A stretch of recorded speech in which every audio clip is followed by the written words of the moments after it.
and welcome.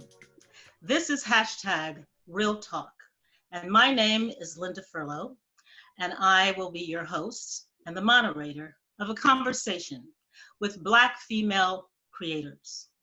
We'll talk about their journey, we'll talk about their ups, their downs, their bumps in the road, trying to get that independent project off the ground. And yes, we're gonna lean in on the issues of race, gender, and age, and how those issues may have impacted or altered their course along the way. Now we're in this COVID-19 era, and where are we going to do our art? And what are the guidelines going forward? So let me bring in the creators and let's hear what they have to say. So hello, creators. Welcome, everybody. So my first question for all of you is, I wanted to ask you guys, before the pandemic struck, what were you working on at the time? And as a Black female creator, were there any challenges or frustrations when it comes to connecting with other people? You know, because connections are everything in this industry. It creates the opportunity. So how were you pursuing that at the time before the pandemic struck? And that's for any one of you.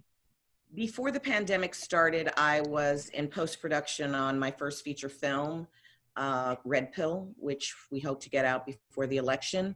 I know a lot of people, and I had been shadowing in television as a director for 3 years, largely because I had applied to many of the programs, the different studio programs, was never accepted into any of them.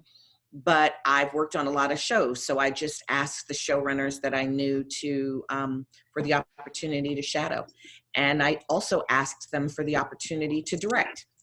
And after 3 years of shadowing and feeling like I could do this job in my sleep, I just decided that instead of waiting for someone else to give me an opportunity, I would give it to myself. And so I decided to write, produce, direct, act, cast.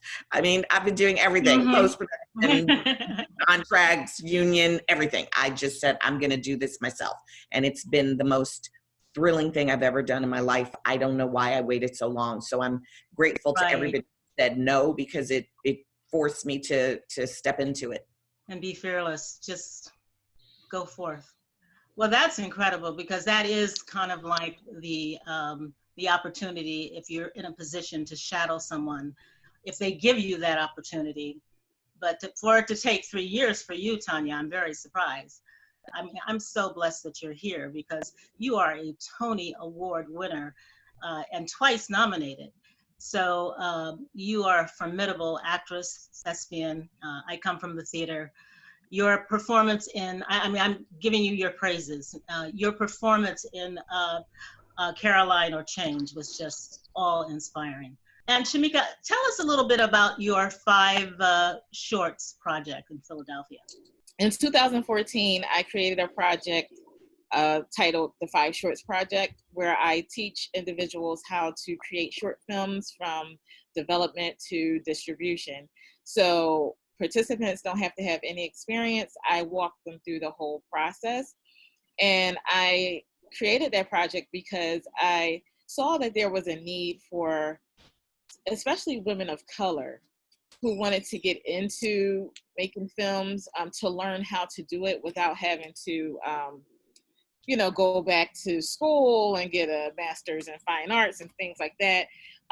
Majority of the women I work with are mid-career women who really don't have the time to do that, and some of them don't have the resources as well.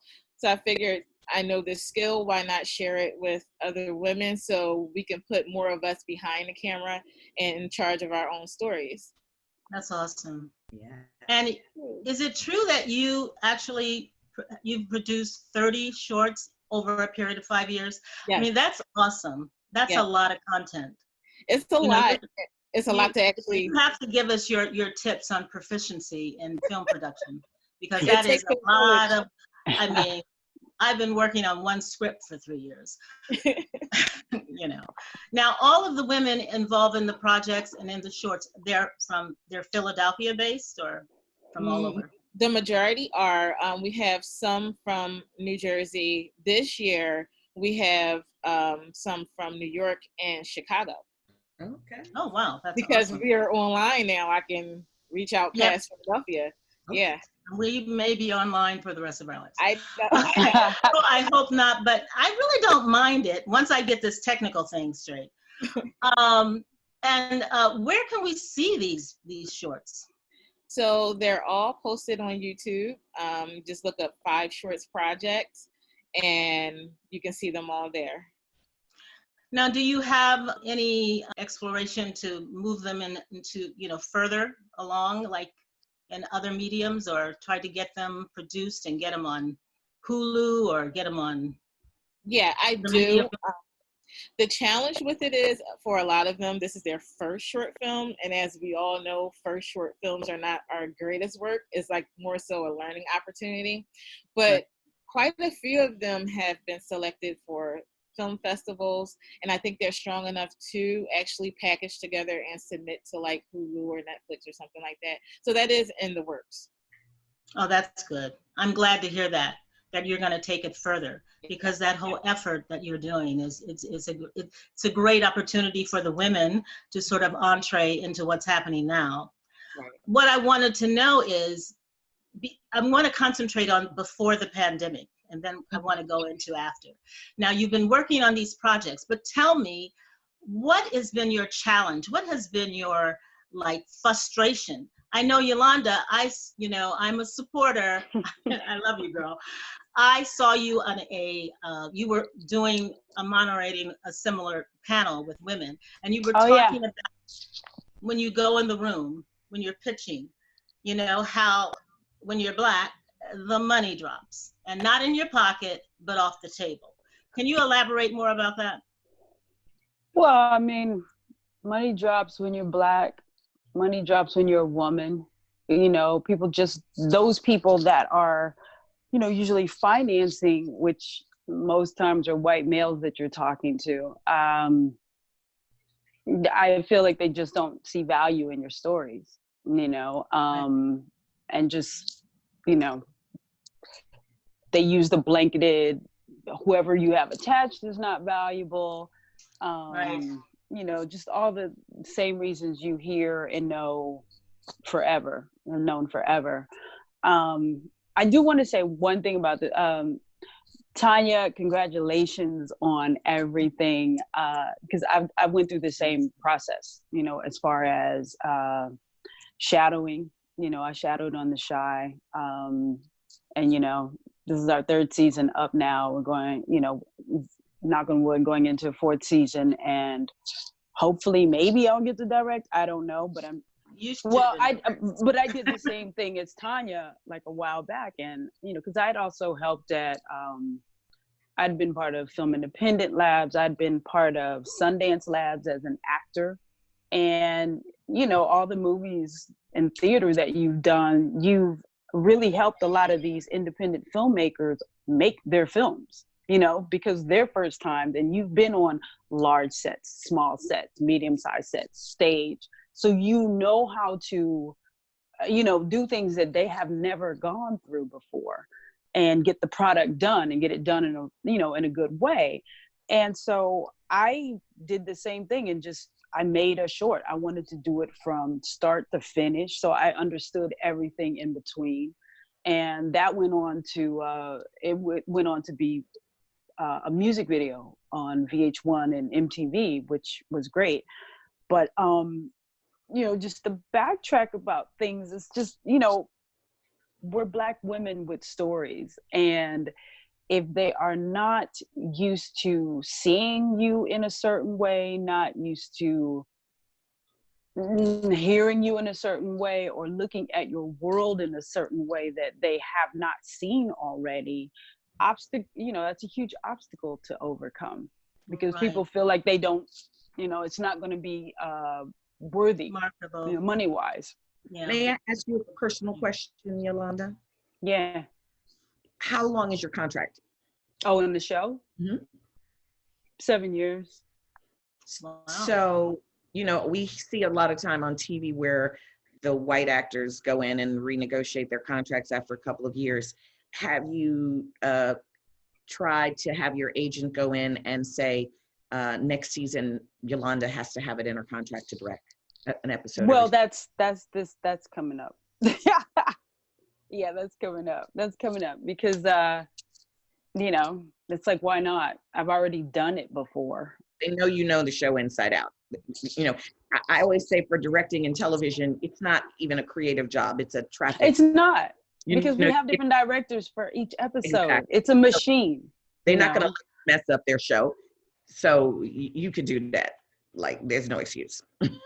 Well, yeah, you know, and it's, you know, it's different shows do different things, you know, because Ava's show, she backs, you know, Black women, women of color, women period directing. Different shows put their like stars out, you know, so you hear like, oh, Kerry Washington did this. Oh, Tracy Ross did this. And it's, you know, I'm not slamming our show or anything like that. I'm seeing it happen. It's done. You're going to be directing this next season. I just see it done. When we're back. We're sending it to you, Yolanda. I've been sending it to you for a long time.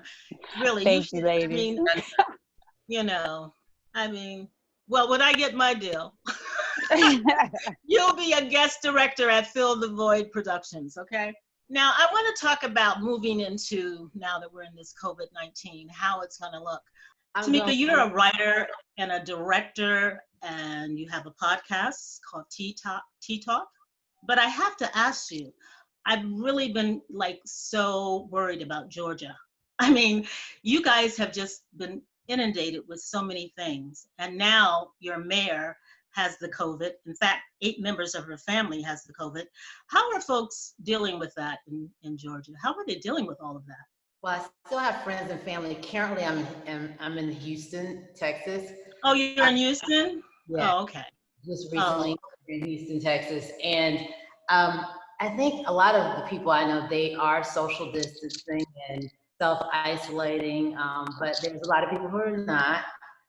Just like Texas is really bad. The numbers are really bad here, so. So it's probably a better, safe situation for you there in Texas, or no, not Texas, but where you're at now. Well, I'm in the house. I'm in the house. So I'm good. Okay. As long as you're safe. Thank you. Okay. I know that the unions have put out a 36 report on the guidelines of how to proceed on set. And of course, those are for the big productions and the studio productions. But for independent creators like ourselves, how does that play for us? For example, I'm not going to go through the 36 pages, but one of them is the production company has to hire a health supervisor to oversee all the guidelines they have to be tested every like 2 to 3 weeks. I thought it was every 2, in the report. And then they have to have situations where they have to have 4 different locations on set. Now we're talking about bigger budgets and, you know, major productions, but 4 areas on set where you can go and not go. And you have to be sequestered if it's a really long location. So you can't like go home to your family and then come back on set. But that's great. And I was waiting for that, like, when are the unions going to say something about the guidelines, you know, because I was just going to go into post production with one of my projects. But of course it doesn't affect me, but because I don't have a big budget. So Tonya, you were in post production. Still in post. Okay, so now that we're in this COVID situation and it doesn't look like we're going to be out of it for a while, how are you thinking about proceeding? I mean, are you? Well, we've been doing everything online. My editor and I have, you know, he'll send me a cut, I'll go through it, and then we'll go over it on a Zoom meeting. We've been doing everything online, communicating with the VFX people, communicating with Technicolor. There's some talk this week that me and T. Skoll, who's composing, and my sound designer, Paul Shue, and Michael Berry, they want to get together physically in the city this week. And I'm like, I don't know how I'm feeling about it. You know, I got this email this morning from these 3 people, 2 of whom I've never met. I just know them because they signed on to do my film, but it's like, ooh, I don't know who you've been with. I don't know, but they want to get together in a room at their studio. I don't know about that. I have to think about that. I have a good friend who's one of the top health officials in the country. And so since we don't have any leadership around this, I usually go straight to him for answers. Right. And one of the things that he has said is the testing isn't that great. If it's not the blood test, then only the blood test, not that little 5-second test. He said only the blood test is accurate. And he said the viral load can be so low at the beginning that you can get a negative test, but you can be pre. He also said that they have not located what's called a neutralizing antibody.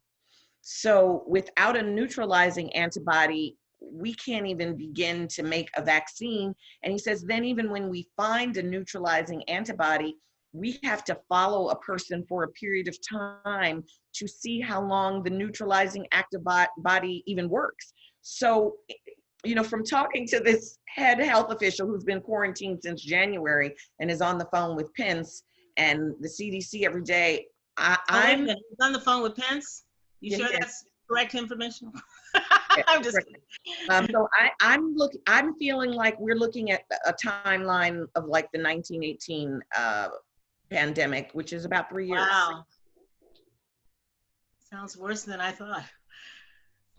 Shameka, are you working on something, or were you working on something new besides the shorts before the pandemic, or you were continuing? Yes, I'm still working on a new season of the short project, and right now we're just working on story development and script writing.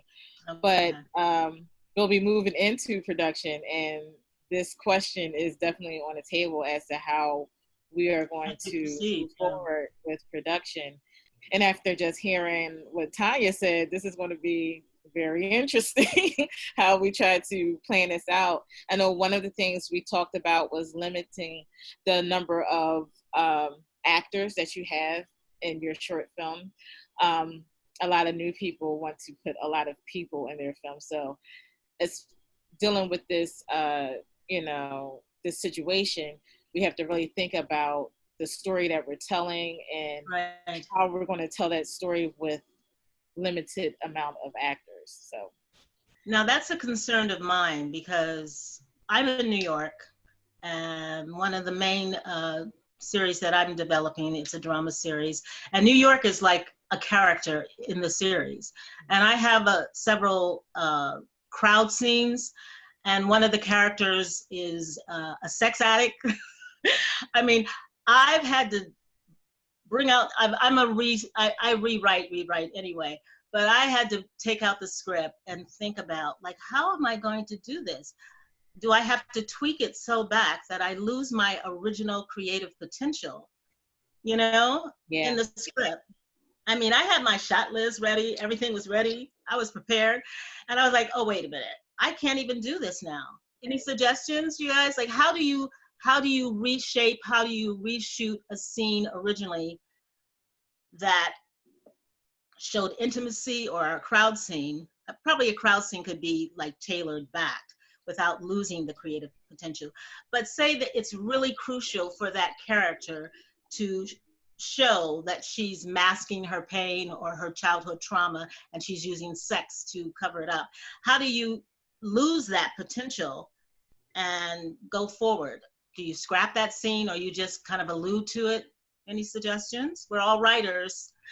A possibility is to visualize in your mind how you actually visually see that story playing out. What comes to mind for me is that you use one of these virtual backgrounds, or you have everybody shooting with a wall where maybe everybody buys a large piece of fabric so that it looks like the wallpaper. And then you do you shoot it so that you're seeing body parts.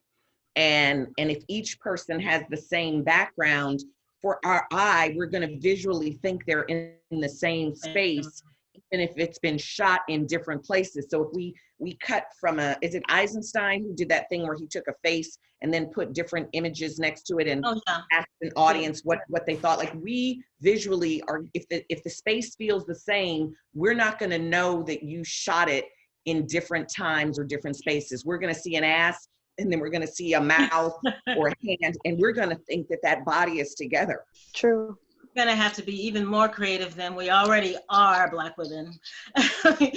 You know, we're going to have to work it out. But also, I'm concerned about, because of being an independent, and I underscore, we're independent creators, being liable, because now everything is like, the unions are like monitoring everything. We might not get the actors we want because they're union actors and we can't follow those same guidelines. Or people will just be afraid, or they'll think that we're not going to be, you know, as careful as we could. Of course, we are, but I mean, we may not have all the facilities to really safeguard the situation. But on the other hand, I was thinking we have an advantage because we are a smaller budget, we are a smaller cast, we can control it more, and we're faster, you know, with it. We don't do long shoots on the norm. But just throwing out the pros and cons of how this affects us as independent filmmakers. Do you think that we'll have an opportunity to have more opportunity because of this, or will it be harder? There'll be added hurdles that we'll have to face. I've been on a few Zoom calls talking about these discussions, and it sounds like there's some advantages for the independent filmmakers because we're not monitored by the union.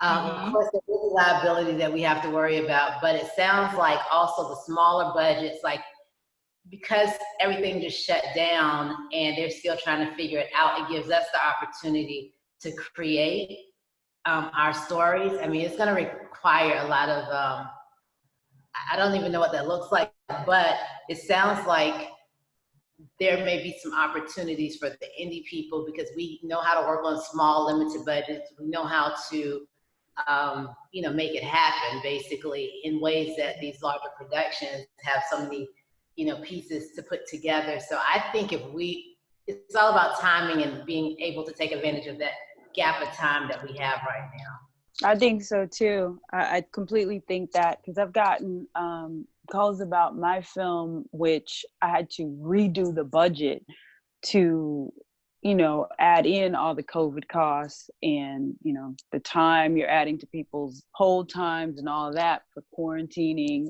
testing every other day for certain zones. They are looking at smaller productions that can be contained.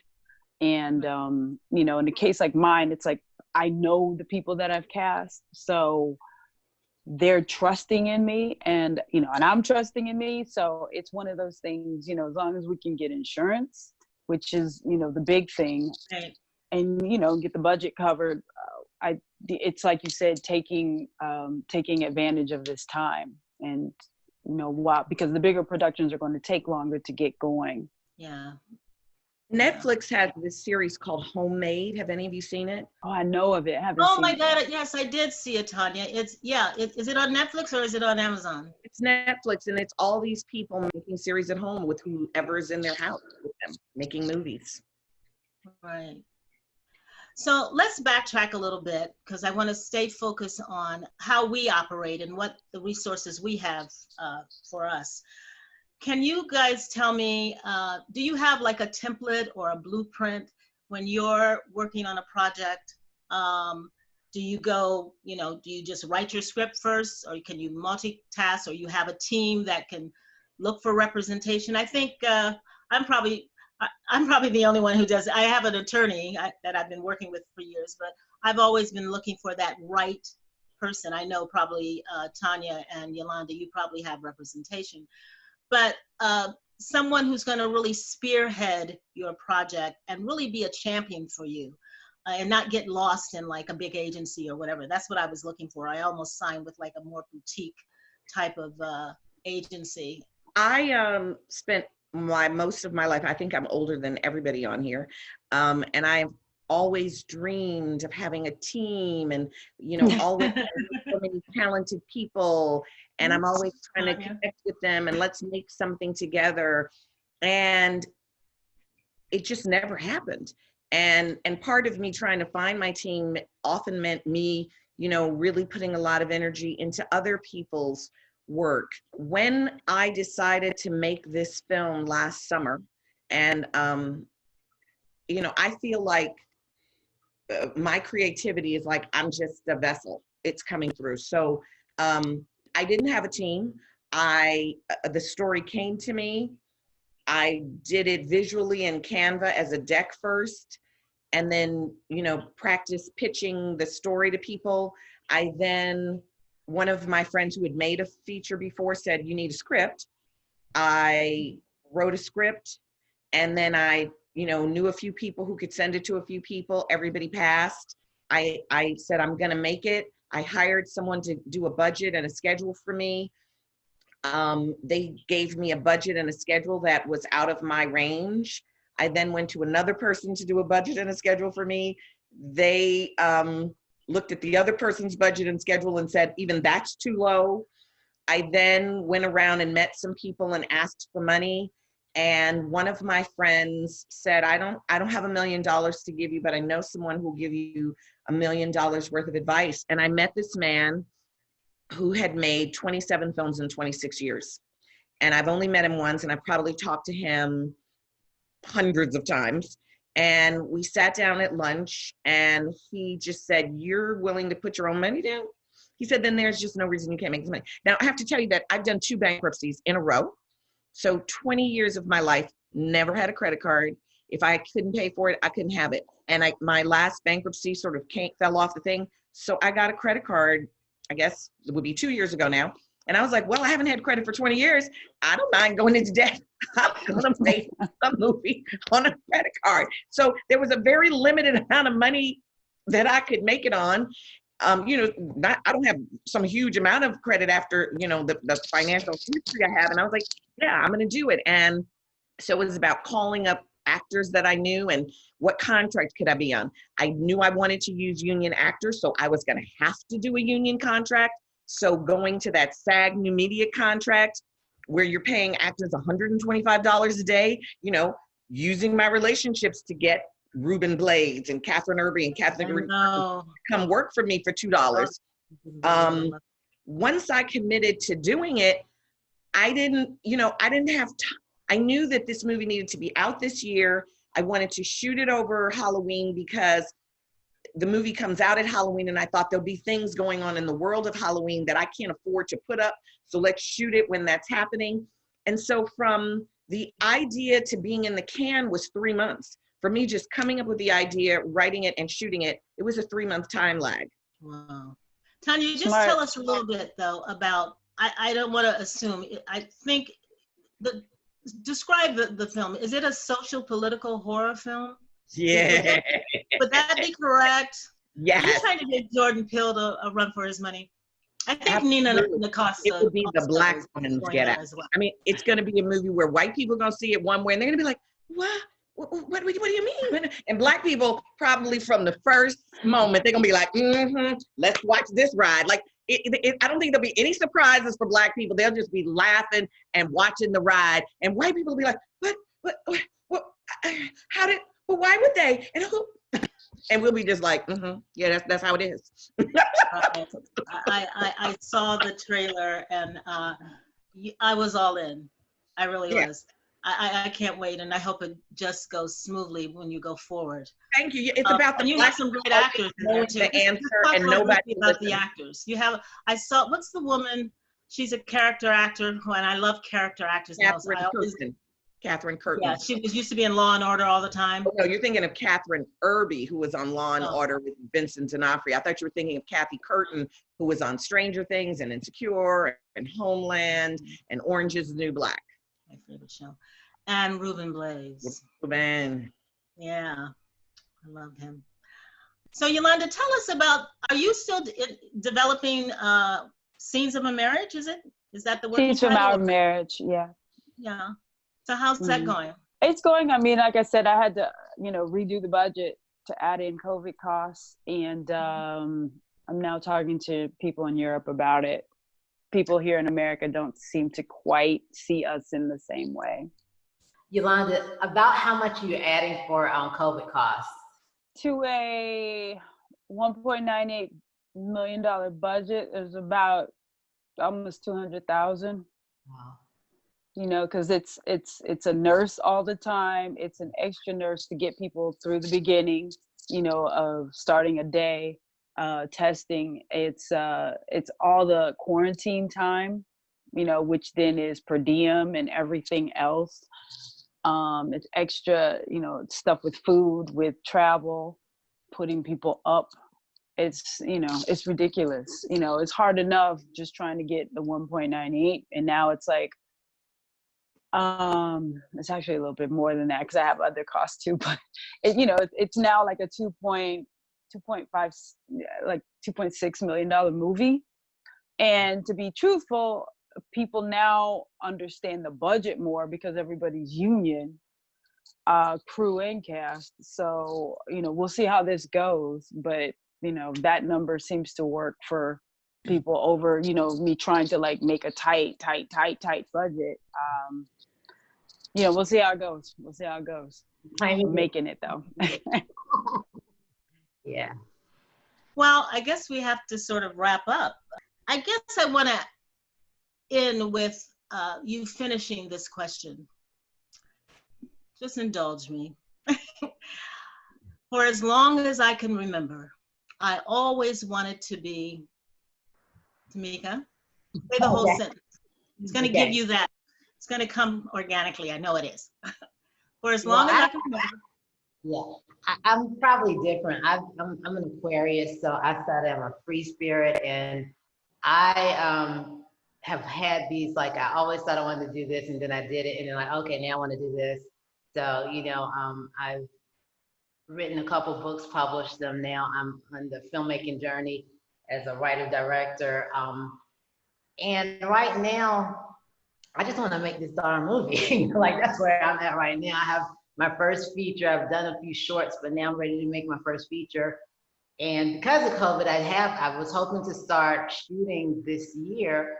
And I don't know, because there's some things that I really feel like are important to me that I don't know that I can compromise. So I may put it off a little bit and start on something else. So I really just want to make this movie happen. So that's where I'm at right now. What about you, Yolanda?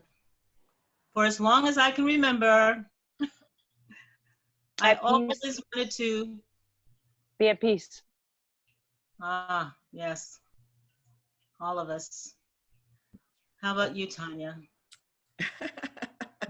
Well, as long as I could remember, I always didn't want to be here on this plane. Wow. Okay. Yeah, that is deep. We're going to have to ponder that for a while. For as long as I can remember, I always wanted to be free.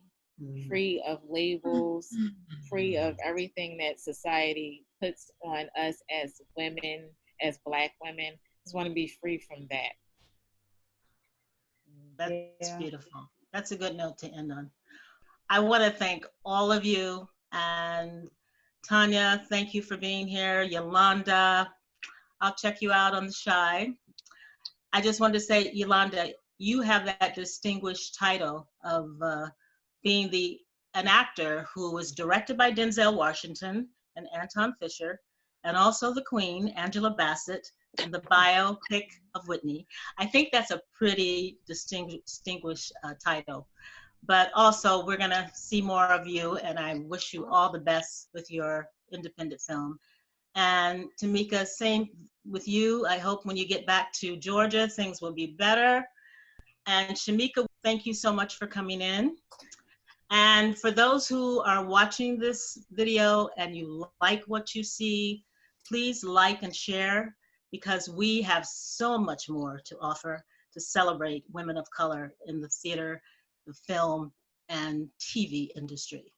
And I'm Lynda Furlow, and I want you guys to stay safe and to vote like your life depends on it, because it does. I'll see you soon. Bye-bye. Thanks, ladies. Nice meeting everyone. Thank you to the critics for finally letting us take a stage. Yeah.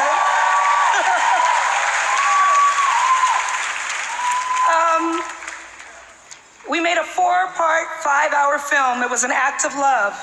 179 actors. 117 of them had speaking parts.